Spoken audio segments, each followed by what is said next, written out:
തിരുവനന്തപുരം കോർപ്പറേഷനകത്ത് ഗണഗീതം പാടി ബിജെപി പ്രവർത്തകർ. അംഗങ്ങളുടെ സത്യപ്രതിജ്ഞയ്ക്ക് പിന്നാലെയായിരുന്നു ഗണഗീതം ആലപിച്ചത്.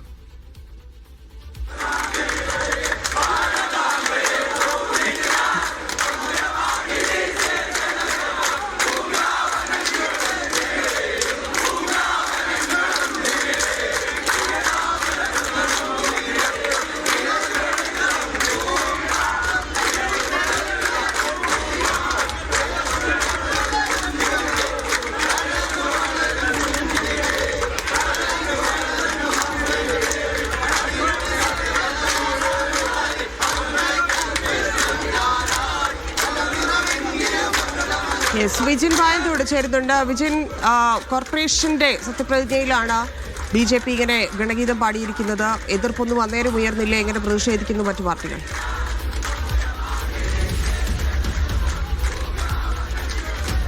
ധന്യ, ഈ ഇന്നത്തെ സത്യപ്രതിജ്ഞാ ചടങ്ങിന് ശേഷമാണ്, സത്യപ്രതിജ്ഞാ ചടങ്ങുകൾ അവസാനിച്ച ശേഷമാണ് BJP പ്രവർത്തകരുടെ ഭാഗത്ത് നിന്ന് തിരുവനന്തപുരം കോർപ്പറേഷനിൽ ഇത്തരത്തിലുള്ള ഗണഗീതം ആലപിക്കുന്ന ഒരു നടപടിയിലേക്ക് കടന്നത്.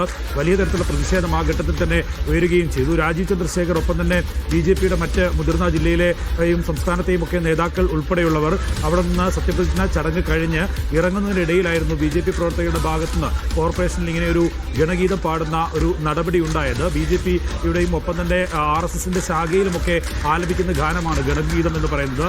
ആ ഗണഗീതമാണ് ഇങ്ങനെയൊരു തദ്ദേശ തെരഞ്ഞെടുപ്പിൽ വിജയിച്ച് ചരിത്രത്തിൽ ആദ്യമായി തിരുവനന്തപുരം കോർപ്പറേഷനിൽ ഭരണം പിടിച്ചതിന് ശേഷം നടന്ന സത്യപ്രതിജ്ഞാ ചടങ്ങിൽ BJP പ്രവർത്തകർ ആലപിച്ചത് എന്നുള്ളതാണ്. LDF ഉൾപ്പെടെയുള്ള മറ്റ് കൗൺസിലർമാർ ഇതിനെതിരെ ശക്തമായ പ്രതിഷേധവുമായി രംഗത്തെത്തി. LDFന്റെ SP ദീപക് ഉൾപ്പെടെയുള്ളവർ RSS വൽക്കരണത്തിലുള്ള ആദ്യ നീക്കമാണ്, അതായത് തദ്ദേശ തെരഞ്ഞെടുപ്പിൽ വിജയിക്കുകയും കോർപ്പറേഷനിൽ ഭരണം പിടിക്കുകയും ചെയ്തതിനു ശേഷം ആദ്യമായി ഇങ്ങനെ ഒരു സത്യപ്രതിജ്ഞാ ചടങ്ങും കൗൺസിലും നടക്കുന്നതിനിടെ തന്നെ ഇത്തരത്തിലുള്ള RSS ഗണഗീതം പാടിയത് കാവ്യവൽക്കരണത്തിലേക്കും RSS വൽക്കരണത്തിലേക്കുമൊക്കെ നഗരസഭയെ കൊണ്ടെത്തിക്കാനുള്ള ഒരു നീക്കത്തിന്റെ ഭാഗമാണ് എന്നുള്ള ആരോപണമാണ് നിലവിൽ LDFും ഒപ്പം തന്നെ കോൺഗ്രസ് കൗൺസിലർമാരുമൊക്കെ ഉന്നയിക്കുന്നത്. എന്തായാലും ഈ ഗണഗീതത്തിനെതിരായ വലിയ തരത്തിലുള്ള പ്രതിഷേധം ഗണഗീതം ഔദ്യോഗിക പരിപാടികളിൽ ഉൾപ്പെടെ ഉൾപ്പെടുത്തുകയും വന്ദേ ഭാരതിന്റെ അതിൻ്റെ ഒരു സർവീസ് ഉദ്ഘാടന പരിപാടിയിൽ ഉൾപ്പെടെ ഗണഗീതം പാടുകയും ഒക്കെ ചെയ്തതിനെതിരായ വലിയ പ്രതിഷേധമാണ് സംസ്ഥാനത്ത് ഉണ്ടായത്. LDFന്റെയും UDFന്റെയും ഒക്കെ ഭാഗത്ത് നിന്ന് അത്തരം പ്രതിഷേധം ഉയരുകയും ചെയ്തിരുന്നു.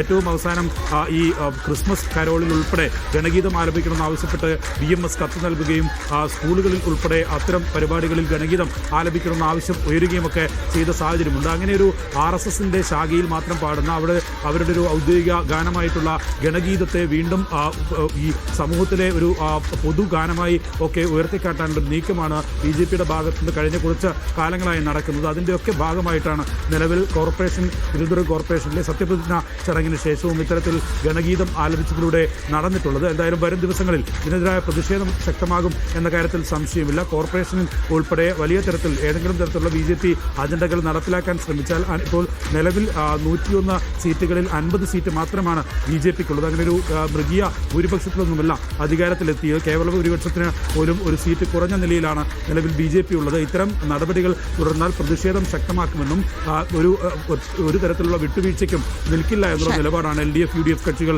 സ്വീകരിക്കുകയും ചെയ്യുന്നത്. എന്തായാലും വരും ദിവസങ്ങളിൽ ഏത് തരത്തിൽ ഈ BJPയുടെ ഇത്തരം നിലപാടുകൾ ചർച്ച ചെയ്യപ്പെടും, ഒപ്പം തന്നെ അത് പ്രതിരോധിക്കും എന്നുള്ളതാണ് എനിക്ക് അറിയേണ്ടത്.